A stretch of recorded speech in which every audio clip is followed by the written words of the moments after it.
నమస్తే. Welcome to our channel. నేను సహస్ర.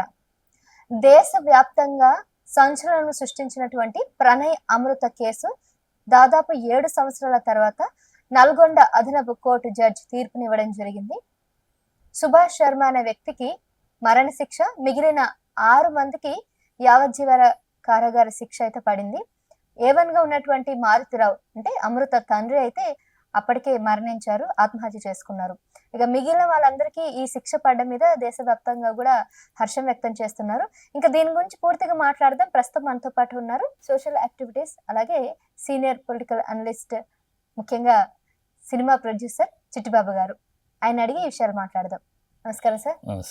Sir, అమృత ప్రణయ్ విషయంలో కోర్టు, నల్గొండ కోర్టు ఎందుకంత సీరియస్ గా తీసుకుంది అంటే, చాలా కులాంతర వివాహాలు జరుగుతాయి, ఎంతో మంది చనిపోతూ ఉంటారు. కానీ జనరల్ గా అయితే 7 ఏళ్ళు కారాగార శిక్ష లేదంటే 14 ఏళ్ళు కారాగార శిక్ష ఉంటుంది తప్ప, ఒకరికి మరణ శిక్ష పడింది, మళ్ళీ యావజ్జీవ కారా శిక్ష అందరికీ కూడా. అంటే ఓన్లీ డ్రాప్ చేసే వాళ్ళకి, డ్రైవర్లకి లేదంటే ఆటో వాళ్ళకి కూడా యావజ్జీవ కారా శిక్ష పడింది. ఎందుకంత సీరియస్ గా తీసుకుందంటారు ఈ కేసులో? సీరియస్ గా తీసుకోవాల్సిన అవసరం ఉందమ్మా సమాజంలో. ఇప్పుడు అలా తీసుకోకుండా అంత సీరియస్గా కఠిన శిక్షలు లేకపోవటం వల్లే ఇలాంటి మళ్ళీ పునరావృతం అవుతున్నాయి. ఇలాంటి సన్నివేశాలు మనం మాటిమాటికి అడపదడప వినాల్సి వస్తుంది. అంటే భయం లేదు. అది చేస్తే తర్వాత ఏముంది, కొన్నాళ్ళు జైల్లో ఉంటాం, బయటకు వస్తాం, మళ్ళీ మామూలు లైఫ్ మన లైఫ్ ఉంటుంది అనే ఒక భరోసా వచ్చేసి ఆ దోషులకి అది పోవాలి. మనం ఇలాంటి చేస్తే ఈ జీవితం పోయింది, ధైర్యం మనకు పునిష్టం మన జీవితానికి అనే ఒక భయం ఏర్పడితే కానీ ఇంకొకళ్ళు ఇలాంటి తప్పు చేయడానికి భయపడతారు. ఆ భయం కావాలి. ఇలాంటి తప్పులు చేసే వాళ్ళకి ముందు ఏంటంటే భయం కావాలి. ఆ సమాజంలో భయం ఉంటే కానీ వాళ్ళని వెనకడుగు వేస్తుంది. ఈ భయం లేనంతకాలం అంటే ఏముంది జైల్లో హ్యాపీగా ఫుడ్ పెడతారు, హ్యాపీగా ఉంటాం, కొన్నాళ్ళు ఉంటాం, తర్వాత బయటకు వస్తాం, బెయిల్ మీద వస్తాం, లేదా బెయిల్ ఇవ్వకపోతే ఒక 5 ఏళ్ళ తర్వాత వస్తాం, ఏముంది తర్వాత మళ్ళీ మామూలు హ్యాపీగా మన బతుకు వేటు ఊడేది అన్నట్టే ఆ ఒక ఈజీనెస్ ఉంది. అందుకనే చట్టంలో కఠినమైన, ఇలాంటి తప్పులు చేసేవాళ్ళు కఠినమైన శిక్ష, మళ్ళీ ఆ ఆలోచన కూడా రాకూడనంత భయం కలిగించారు. అందుకని ఈ నిర్ణయం చాలా మంచి నిర్ణయం తీర్పు ఇచ్చింది రోజామణి గారు. చాలా మంచి తీర్పు, హ్యాట్స్ ఆఫ్. ఎందుకంటే ఇలాంటి ఆ భయం కల్పించాలి. అప్పుడు ఈ దొండగిళ్ళు, దుర్మార్గులు, ఈ రేపిస్టులు, ఈ మర్డరర్స్ వీళ్ళందరూ ఆ భయం, అమ్మో ఏమైపోతుంది మనకి, మన లైఫ్ మొత్తం మారిపోతుంది అని వాళ్ళని వెనక్కి లాగుతుంది. లేకపోతే దూకుతారు, ఏముంది ఏమి లేదు, 5 ఏళ్ళు వెళ్ళిపోతాయి, కళ్ళు మూసుకుంటే 5 ఏళ్ళు వెళ్ళిపోతాయి అన్న ఈజీనెస్ ఉంది వాళ్ళు. అందుకనే జరుగుతున్నాయి. మనం ఎప్పటికప్పుడు ఎన్ని కేసులు వస్తున్నా మళ్ళీ ఎందుకు జరుగుతున్నాయి ఇలాంటి భయం లేదు. ఇప్పుడు ఈ తీర్పు వల్ల ఆ భయం కల్పించే తీర్పు.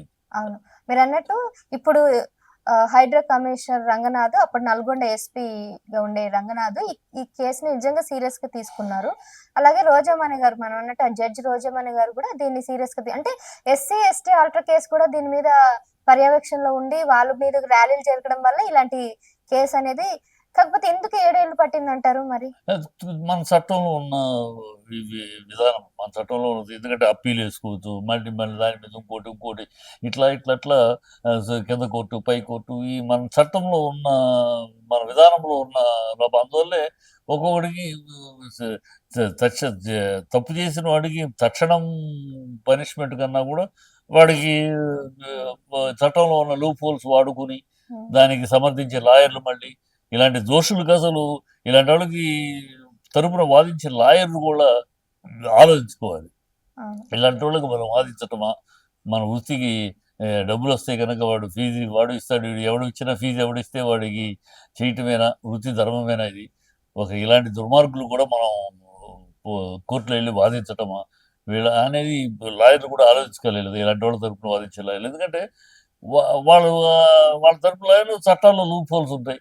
Every law has got bylaw. మన చట్టంలో అలాని వాడుకుంటారు. దాన్ని వాడుకుని వాయిదాల మీద వాయిదా, చిన్న కోర్టు, పై కోర్టు ఇట్లా తీసుకెళ్తా ఉంటారు. అది ఇప్పుడు ఇది కూడా నల్గొండ ఇచ్చింది, దీన్ని వాడు నల్గొండ కోర్టు ఇచ్చింది కదా, దీన్ని వాడు కంటెస్ట్ చేస్తాడు, ఎమరెంట్గా కంటెస్ట్ చేస్తాడు. చట్టంలో ఉంది, చట్టంలో ఉంది. అంటే అందులో చాలా మంది బీహార్ నుంచి వచ్చిన వాళ్ళు, కొంతమంది నల్గొండ వాస్తవులే. అంటే ముఖ్యంగా అందులో వాళ్ళ తమ్ముడే ఉన్నాడు, మారుతిరావు వాళ్ళ తమ్ముడు శ్రవణ్ కుమార్ ఆస్తి కోసమే ఇదంతా వాళ్ళ అన్నని ఎంకరేజ్ చేసి హత్య చేయించారు, పురమాయించారు అన్నట్టు కూడా వార్తలు అదే వస్తున్నాయి. ఇప్పుడు అవన్నీ పుట్టిస్తారమ్మా, పుట్టించేసేసి మళ్ళీ దీని మీద రివ్యూ పిటిషన్ అని అంటారు, పై కోర్టుకి వెళ్తారు. అది ఒక 2 సంవత్సరాలు. ఇది ఈ చట్టంలో ఉన్న ఈ కొన్ని మార్పులు చేయాల్సిన అవసరం ఉంది. ఎప్పుడు ఈ తెల్లవాడి రోజుల్లో ఏర్పడిన చట్టం, దాన్నే మనం ఫాలో అవుతున్నాం. తప్పని పరిస్థితి. ఆ చట్టాన్ని కొన్ని ఇలాంటి దాష్టికమైన విషయాల్లో చట్టంలో ఇలాంటి వాళ్ళకి వాయిదాలకి తీసుకుంటానికి కానీ వాళ్ళు ఇవన్నీ ఉండాలి. కొన్ని రూల్స్ రెగ్యులేషన్ వస్తేనే. లేకపోతే ఇప్పుడు ఇది కూడా నెలకొన్నది మనం తుది తూర్పు అనుకోలేము. అవునా? వాడు డెఫినెట్గా అనుకోలేము. వాడు మళ్ళీ ఏ కోర్టుకి అప్పీల్ చేసుకోవచ్చు, రాష్ట్రపతికి అప్పీల్ చేసుకోవచ్చు, క్షమాభిక్ష కోరచ్చు. ఇన్ని ఉన్నాయి. మళ్ళీ హ్యూమన్ రైట్స్ కమిషన్ వస్తుంది మధ్యలో. ఈ మానవత్వం చచ్చినాకే వాళ్ళు ఇలాంటి పనులు చేసేది. వాళ్ళ మీద మళ్ళీ మానవ హక్కులు కమిషనర్ వాళ్ళు వస్తారు. ఇవన్నీ ఉన్నాయి. అందువల్లే జరుగుతున్నాయి చట్టం. అలాంటిది అందుకని మనం ఇస్లామిక్ దేశాల్లో చట్టంలాగా వెళ్దామంటే మళ్ళీ కాదు, అది కుదరదు. ఎందుకంటే మన దేశం, మన కరుణా కటాక్షాల మీద మన చట్టాలు ఉన్నాయి. సో మళ్ళీ మానవత్వం అనేది అవకాశం ఇచ్చి మార్పు కోసం ఎదురు చూస్తాం. అందువల్ల ఉంటాయి. ఈ శిక్ష తర్వాత అంటే చాలా మంది కొంతమంది ఏం చెప్తున్నారంటే, చంపించినోడు నాన్న చచ్చిపోయాడు, తర్వాత నిందితులకి మరణశిక్ష, కొందరికి యావజ్జీవ కారాశిక్ష, ఇంకొంతమంది అంటే ముగ్గురిని చంపింది కానీ అమృత మాత్రం హ్యాపీగా ఉంది అన్నట్టు ఆమె మీద ట్రోల్ చేస్తా ఉన్నారు. సో ఎట్లా అంటారు? అంతే మరి, ట్రోల్ చేస్తారు కదా. మరి తను ఉంది, వీళ్ళ ముగ్గురు చనిపోయారు, తను మాత్రం ఉంది. ఏం చేసుకుంటుంది? చూసి ఉండి ఏం చేస్తుంది? రోజు తలుచుకుంటూ వేదన పట్టడం, అంతే కదా. అందుకనే చేయగలిగేది. సరే, అమ్మాయి ఉంది అనే పాయింట్ కన్నా వీళ్ళ ఈ దోషులకు శిక్ష పడింది సంతోషం. దోషులకు కఠిన శిక్ష పడింది, అది మంచిది. అంటే ఆమె ప్రేమ వివాహమే చేసుకోకపోతే అక్కడ వాళ్ళ తండ్రి బతికేవాడు, ప్రణయ్ బతికేవాడు, ఇంతమంది నేరస్తులు కారు కదా అన్నట్టుగా అంటారమ్మా. ప్రేమ వివాహం చేసుకోకుండా ఉంటే ఇఫ్ అండ్ బట్స్ అని వాళ్ళు ప్రేమించుకున్నారు, పెళ్లి చేసుకున్నారు కదా. అది ప్రేమ అనేది దోషం కాదు, అదేమి తప్పు కాదు కదా ప్రేమించుకుంటాం అనేది. సో ప్రేమించుకోకపోయి ఉంటే అని అంటే ఇక దానికి లైఫ్లో ఇఫ్ అండ్ బట్స్ వల్ల అనుకుంటామే తప్ప, ఈ ట్రోల్ చేసేవాళ్ళు ఏదో చెయ్యాలి కదా, ఏదో మాట్లాడాలి, ఏదో చేయాలి, అందరూ ఒకదారంటే ఉలిపిగట్టి దొక్కుతారని అనాలి కనుక అందరూ ఈ తీర్పుని హర్షిస్తూ ఉంటే, ఇప్పుడు దాన్ని రివర్స్లో అమ్మాయి మీద ఏదో ఒకటి చేయాలి కానీ చేసేది.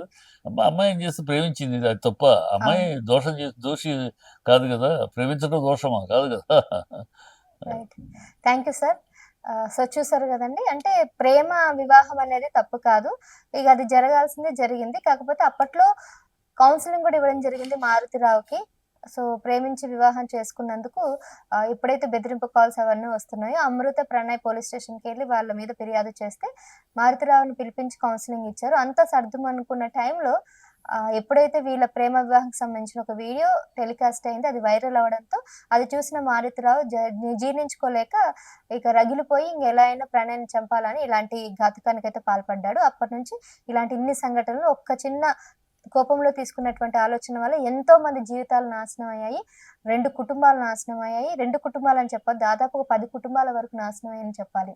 ఇంతకు దీని గురించి మీరేమనుకుంటున్నారు? మీ అభిప్రాయాలను కూడా కింద కామెంట్స్ రూపంలో తెలియజేయండి. మరో అంశంతో మళ్ళీ కలుస్తాం. చూస్తూనే ఉండండి మా ఛానల్. Thank you.